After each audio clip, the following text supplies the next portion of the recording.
복되고 거룩한 주님의 날 우리에게 허락하시는 하나님의 말씀은 창세기 4장 1절에서 5절 말씀입니다.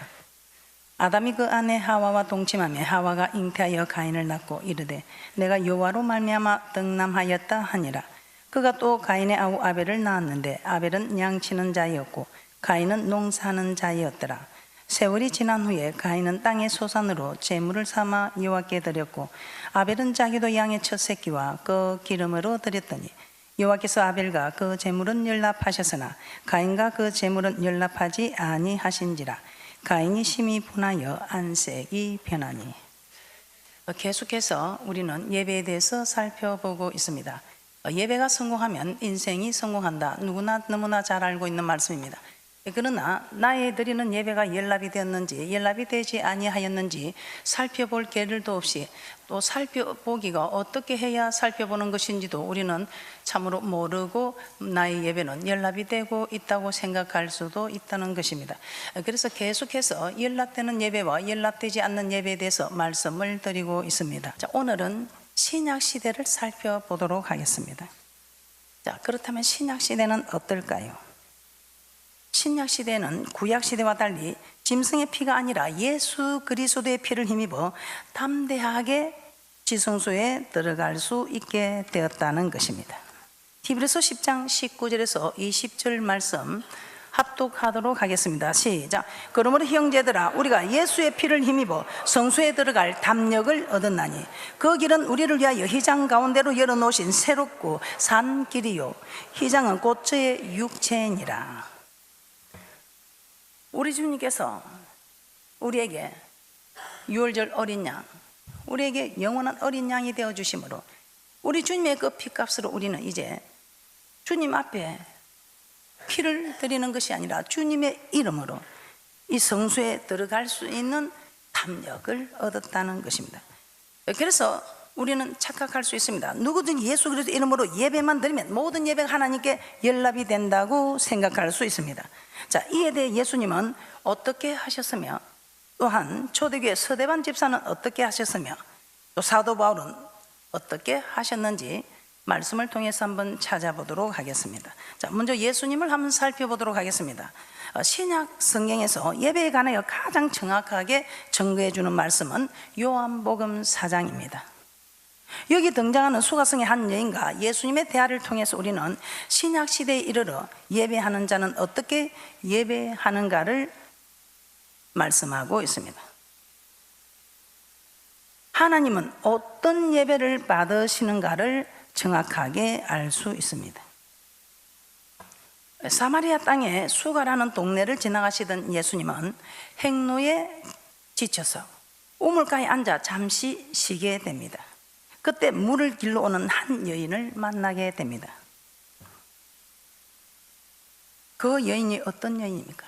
우리는 예수 믿으면 성소에 들어갈 담력을 얻어서 예수 피를 의지해서 성소에 들어갈 담력을 얻었기 때문에 하나님께 예배되면 이 모든 예배가 연락된다고 생각하기 때문에 오늘 이 수가성 여인은 한 남편으로 만족하지 못하고 이 남편 저 남편 다 바꾸고도 만족이 없어서 지금은 한번 살아보고 이 남편이 마음에 맞으면 결혼하려고 지금은 함께 그냥 살아보고만 있다는 것입니다. 그런데 이 여인이 예수님을 만나서 모두 이제는 예수 믿고 평안을 얻으라 만족을 얻으라고 동네방네 외치고 다닌다고 말씀하고 있습니다. 그런데 참으로 이 여인이 예수님을 섬기지 않아서 예수님을 믿지 않아서 예수님을 만나고 세상이 줄 수 없는 평안과 기쁨에 동네방네 다니면서 예수님을 믿으라고 말씀하고 있는 것일까요? 이 여인이 예수 믿지 않는 여인일까요? 여러분이 잘 아시고 계시겠지만 한번 살펴보도록 하겠습니다. 자, 이 여인은 요한복음 4장 12절에 이렇게 말씀하고 있습니다. 우리 조상 야곱이라고 말씀하고 있습니다. 그래서 혈통적으로 볼 때도 이 여인은 아브라함과 이삭과 야곱의 후손으로 예수 믿지 않는 자가 아니라는 것입니다. 예수 믿는 자라는 것입니다. 요한복음 4장 12절 함께 보도록 하겠습니다. 요한복음 4장 12절 말씀 합독합니다. 시작.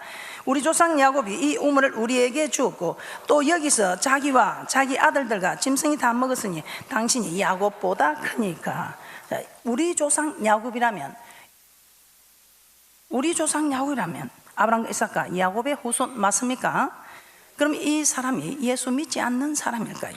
자, 둘째, 고백하는 것으로 볼 때, 고백적으로 볼 때 이 여자가 어떤 사람을 기다리고 있었습니까? 오실 메시아를 기다리던 사람이었습니다. 그들은 지금도 오실 메시아를 기다리는, 둘째, 고백적으로 볼 때도 이 여인은 예수 믿지 않는 자가 아니라 예수 믿는 사람이라는 것입니다. 요한복음 4장 25절 찾아서 합독하도록 하겠습니다. 요한복음 4장 25절 말씀입니다.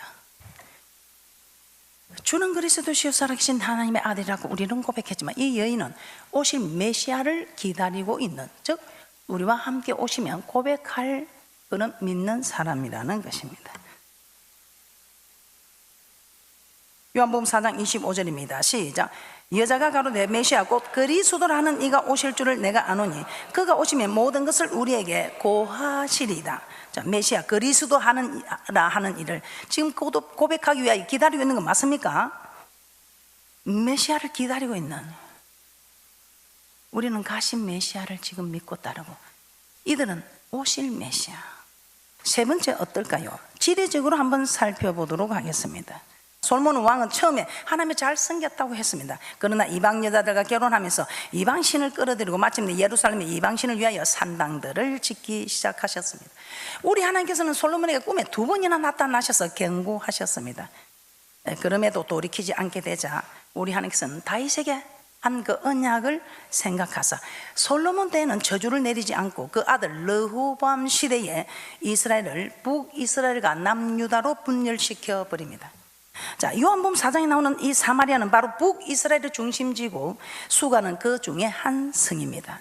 그러므로 지리적으로 볼 때 이 여인은 지리적으로 볼 때도 하나님의 백성이라는 것입니다. 자, 네 번째 역사적으로 한번 살펴보도록 하겠습니다. 역사적으로 볼 때도 이 여인은 하나님께 예배하는 자였다는 것입니다. 솔로몬이 죽은 후에 나라는 분열되었습니다. 그래서 백성들은 여전히 예루살렘 성전에서 하나님께 예배를 드리게 됩니다. 나라는 분열이 되었지만 제사 드리기 위해서는 예루살렘 성전으로 올라가는 것입니다. 그러자 여로보암, 북이스라엘의 여로보암 왕이 아주 고민이 되었습니다. 이 백성들이 계속해서 남유다 예루살렘에 있는 전으로 가서 예배를 드리면 그들의 마음이 르호보암 왕에게 돌아가지 않을까 심히 고민이 되었습니다. 그래서 여로보암은 베델과 단에 산당을 짓게 됩니다. 그리고 금신상을 세워서 백성들에게 이것이 너희를 애굽에서 인도하여 낸 너희 신이다 이렇게 말합니다. 이제는 예루살렘 성전까지 갈 필요 없다. 그러면서 레위 지파가 제사장이 되는데 레위 지파 아닌 보통 백성으로 제사장을 삼게 됩니다. 그리고 절기도 유다의 절기와 비슷하게 8월 15일로 정하여 그날 베델과 단에서 금송아지 신상 앞에 제사를 드리도록 합니다. 이 여로보암 제는 북이스라엘 후대에도 계속됩니다. 그래서 하나님은 아수르 민족을 강성케 해서 북이스라엘을 BC 722년에 멸망시켜 버립니다. 자, 이 사건들이 열왕기상 12장에 잘 기록되고 있습니다. 이때 아수르 포로 정책은 좀 특이했습니다. 이스라엘 남자들을 다 죽여버립니다. 그리고 아수르 남자들을 이주시켜서 사마리아 여인들과 강제 결혼을 시켜서 보낼 정책을 펴게 됩니다. 이스라엘 민족들은 어떤 사람들입니까? 조상 대대로 이방인과 결혼이 금지된 민족입니다. 그래서 유다 사람들은 사마리아 사람들이 아수르 민족과 혼혈이 되었기 때문에 그들을 이방인과 같이 취급하여 그들과 상종하지 않았다고 합니다. 심지어 포로기한 후에 성전을 재건할 때도 참여시켜주지 않았다는 것입니다. 자, 이런 역사적인 이유로 그들은 예루살렘에 가서 예배를 드리고 싶었으나 예루살렘에 가서 예배를 드리지 못하고 어쩔 수 없이 베델과 단에 있는 산당에서 예배 드리고 있습니다. 이 여자의 말에 아주 잘 나타나 있죠. 그런데 늘 이게 궁금합니다. 예루살렘에 가서 예배를 드려야 되는데 여기서 드려도 되는 것인가? 늘 이게 궁금해 있었다 이 말입니다. 그러면 예배에 대해서 이렇게 고민하는 이 여인이 하나님의 백성이 아니라는 것입니까? 요한복음 4장 20절입니다. 요한복음 4장 20절입니다. 합독합니다. 시작. 우리 조상들은 이 산에서 예배하였는데 당신들의 말은 예배할 곳이 예루살렘에 있다 하더이다. 이 여인 혈통적으로나 고백적으로나 지리적으로나 역사적으로 볼 때 하나님을 믿고 하나님께 예배하며 오실 메시아를 기다리고 있는 그리스도께 속한 자다 이 말입니다. 그런데 그에게 무슨 문제가 있었습니까? 바꾸고 봐도 만족이 없더라 이 말입니다. 오늘 이 여인 하나님을 섬기지 않았어. 이런 5 남편 바꾸는 여인입니까? 그렇지 않습니다. 하나님을 섬기는 자입니다. 그런데 왜 이 여인은 만족이 없었을까요? 오늘 우리의 모습은 아닐까요? 예수 그리스도의 피만 믿으면 성소에 들어갈 담력을 얻어서 우리의 예배가 연락이 된다고 생각하고 있습니다. 그런데 오늘 이 여인처럼 헛되니 모든 것이 헛되도록 고백한 솔로몬 왕, 오늘 이 수가성 여인, 우리의 모습은 어떻습니까? 왜 이 여인이 만족이 없었을까요? 왜 이 여인이 만족이 없었을까요? 요한복음 4장 19절에서 20절 찾아서 합독하도록 하겠습니다. 이 여인은 예수님과 대화하던 중에 이 예수님께서 자신의 과거와 미래를 다, 현재를 다 알고 있자 예수님을 어떻게 여겼습니까? 선지자로 여겼습니다. 우리 예수님께서 그 물길로 온 그 여인에게 네가 주는 이 물은 목마르지만 내가 주는 물은 영원히 목마르지 않게, 죄를 지어서 남들이 오지 않는, 남들은 물을 서늘할 때 길을 오는데 이 여인은 사람들이 오지 않는 정오에, 햇빛이 쨍쨍한 이 정오에 물을 길러 옵니다. 그런데 영원히 목마르지 않은 생수를 줄 수 있다니까 그 물 좀 제게 주세요. 그러면 내가 이 물길로 이 고생을 하지 않아도 사람들을 눈을 피하여 오는 일이 없어도 되지 않겠습니까? 그때 우리 주님이 네 남편 데리고 오라. 네 남편 데려오라. 왜요? 남편이 없습니다. 그래 네 말이 맞다. 남편이 없단 말이 맞다. 네가 남편 5이 있었으나 지금 살고 있는 남편은 결혼하지 않고 한번 살아보고 결혼하려고 하니까 남편 없다 하는 말이 맞다. 와, 이분이 보니까 범상한 분이네. 보통 분이 아니네. 이분이 선지자 이상이라 생각하고 딱 선지자 이상이라는 생각을 했을 때 가장 궁금한 이 예배에 대해서 물어보았던 것입니다. 요한복음 4장 19절에서 20절 말씀 합독하도록 하겠습니다. 시작. 여자가 가로되 주여 내가 보니 선지자로소이다. 우리 조상들은 이 산에서 예배하였는데 당신들의 말은 예배할 곳이 예루살렘에 있다 하더이다. 이에 예수님은 어떻게 대답하셨습니까? 요한복음 4장 21절 말씀입니다. 여기서도 우리 조상이라고 말씀하고 있지요. 예, 우리 조상이라고 말씀하고 있습니다. 그래서 이 여인이 예수 믿지 않는 여인이 아니라 예수 믿는 하나님의 백성이었습니다. 그러나 예배가 연락되지 아니하므로 만족을 얻지 못하여 한 남편으로 만족하지 못하고 이 남편 저 남편, 한 교회로 만족하지 못하고 이 교회 저 교회, 여러분이 한 직장에서 만족하지 못하고 이 직장 저 직장,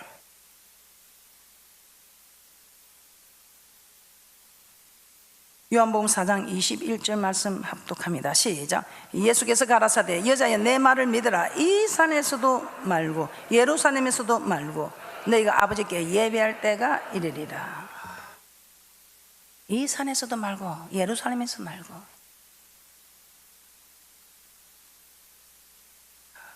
예배 드리는 곳에서 예배를 드려도 하나님께서 받으시는 예배가 있고 받지 않으시는 예배가 있다는 것입니다. 예배 드리는 장소에서만 하나님을 섬기면 다 드려지는 예배가 아니라 하나님께서 명하시는 대로 드리는 예배를 하나님이 찾고 있으시고 그 연락되어지는 예배에 우리 하나님께서 친히 강림하셔서 우리에게 복을 주심으로 들어가도 나가도 복을 받고 나만 복을 받는 것이 아니고 내 자손들까지 어디를 가도 생명의 역사가, 살리는 역사가, 번성하는 역사가, 치료되는 역사가 있음을 우리는 말씀을 통해서 깨닫게 되었습니다. 이 산에서도 말고 예루살렘에서도 말라 하시며 너희가 아버지께 예배할 때가 이를 것이라고 말씀합니다. 계속해서 하나님은 영이시니 예배하는 자는 신령과 진정으로 예배하여야 한다고 말씀하십니다. 하나님은 이렇게 자기에게 이렇게 신령과 진정으로 예배하는 자를 찾는다고 말씀하고 있습니다. 자, 요한복음 4장 23절에서 24절 말씀 합독합니다. 시작. 아버지께 참으로 예배하는 자들은 신령과 진정으로 예배할 때가 오나니 곧 이때라. 아버지께서는 이렇게 자기에게 예배하는 자들을 찾으시느니라. 하나님은 영이시니 예배하는 자가 신령과 진정으로 예배할지니라. 이 말씀은 하나님께서 신령과 진정으로 드리는 예배를 받으시고 신령과 진정으로 드리지 않는 예배는 받지 않으신다는 것입니다. 이 말은 무슨 말입니까? 신령과 진정, 즉 성령의 능력으로 말씀에 순종한 삶으로 드리는 예배는 하나님께서 연락하시지만 순종하지 않는 삶으로 드리는 예배는 하나님께서 연락하지 아니하신다는 것입니다. 신약시대의 서대반 집사도 한번 살펴보도록 하겠습니다. 사도행전 6장 7장은 서대반의 마지막 설교입니다. 그의 순교 장면을 기록하고 있습니다. 서대반이 은혜와 권능이 충만하여 민간에 큰 기사와 표적을 많이 행하게 됩니다. 그러자 각 해당에서 사람들이 일어나 서대반과 변론을 하지만 아무도 그 말하는 것을 감당하지 못합니다. 이때 사람들은 뭐라고 말합니까? 이 사람이 모세와 하나님을 모독하는 말을 우리가 들었다, 이렇게 거짓말을 하게 하고 백성과 장로와 서기관들을 충동시켜 서대반을 잡아 공에 넘기게 합니다. 사도행전 6장 8절에서 12절 말씀 지금 그대로 한번 기록되어 있는 것을 살펴보도록 하겠습니다. 사도행전 6장 8절에서 12절 합독하도록 합니다. 시작. 서대반이 은혜와 권능이 충만하여 큰 기사와 표적을 민간에 행하니 리브디노, 구레네인, 알렉산드리나인, 길리기아와 아시아에서 온 사람들의 해당이라는 각 해당에서 어떤 자들이 일어나 서대반으로 더불어 변론할세 서대반이 지혜와 성령으로 말함을 저희가 능히 당치 못하여 사람들을 가르쳐 말시키되 이 사람이 모세와 및 하나님을 모독하는 말하는 것을 우리가 들었노라 하게 하고 백성과 장로와 서기관들을 충동시켜 와서 잡아가지고 공회에 이르라. 이렇게 모세와 하나님을 모독하는 말을 우리가 들었다면서 그들이 변론하는데 감당할 수가 없습니다. 하나님의 은혜와 능력으로 말하는 서대반을 이길 수가 없지요. 그래서 모독하는 말을 하는 걸 우리가 들었다고 거짓말을 하게 하고 백성과 장로와 서기관들을 충동시켜서 서대반을 잡아 공회에 넘기게 합니다. 또한 공회에서도 거짓 증인들을 세워서 서대반을 모함합니다. 사도행전 6장 13절에서 14절도 압독하도록 합니다. 시작. 거짓 증인들을 세우니 가로되 이 사람이 이 거룩한 곳과 율법을 거스려 말하기를 마지 아니하는도다. 그의 말에 이 나사렛 예수가 이곳을 흘고 또 모세가 우리에게 전하여 준 규례를 고치겠다 함을 우리가 들었노라 하거늘. 그들이 갔던 거짓 증거는 당시 상황을 잘 말해주고 있습니다. 모세가 우리에게 전하여 준 규례는 하나님께서 시내산에서 모세로 세우신 언약, 곧 율법, 그 가운데 제사에 관련된 법을 규례라고 하지요. 레기 1장에서 7장에 기록된 말씀들.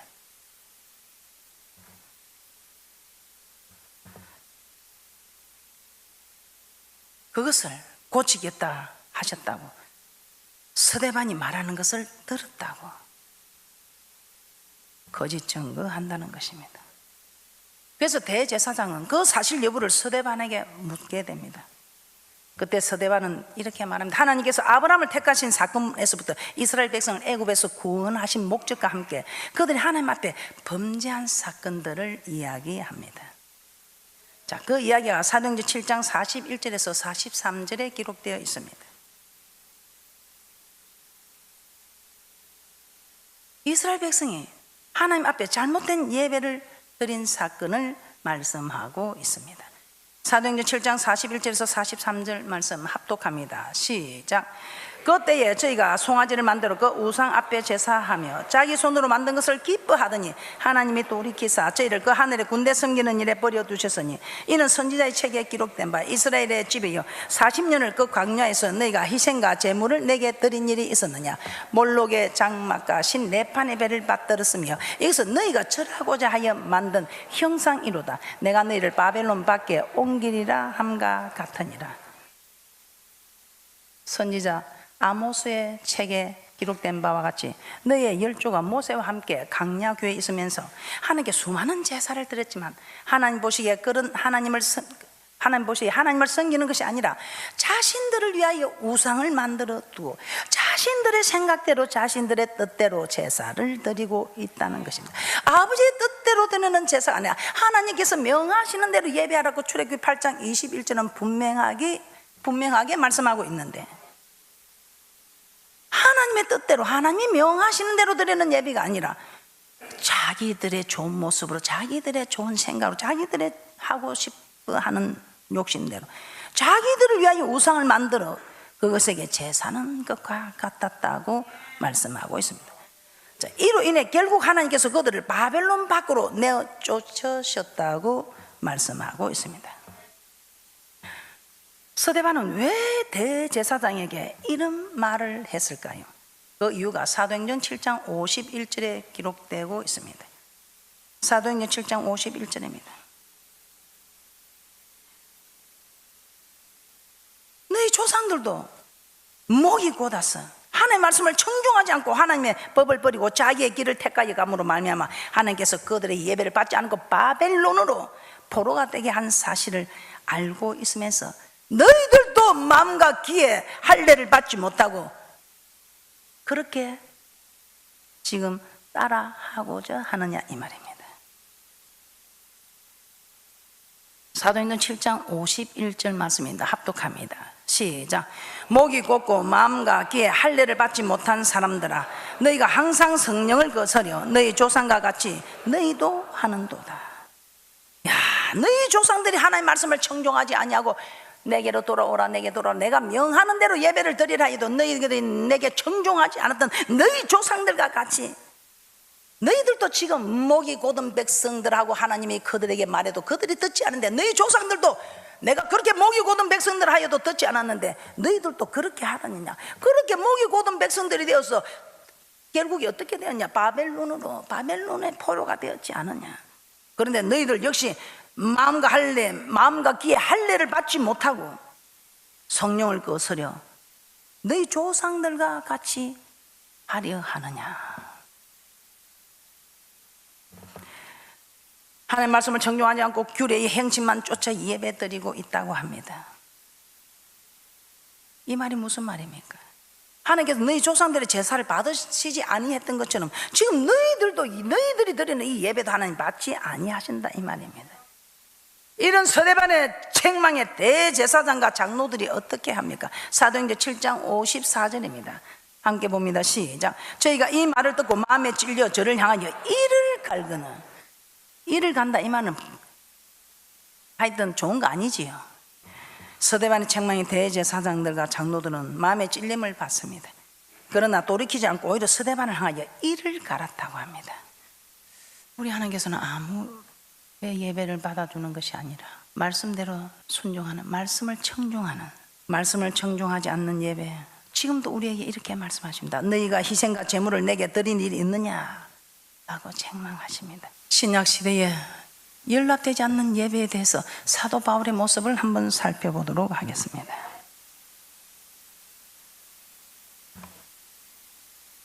로마서 12장 1절입니다. 예수님은 아버지께서는 이렇게 자기에게 예배하는 자들을 찾으신다고 합니다. 하나님은 영이시니 예배하는 자가 신령과 진정으로 예배하라고 요한복음 4장 23절 24절에서 말씀하고 있습니다.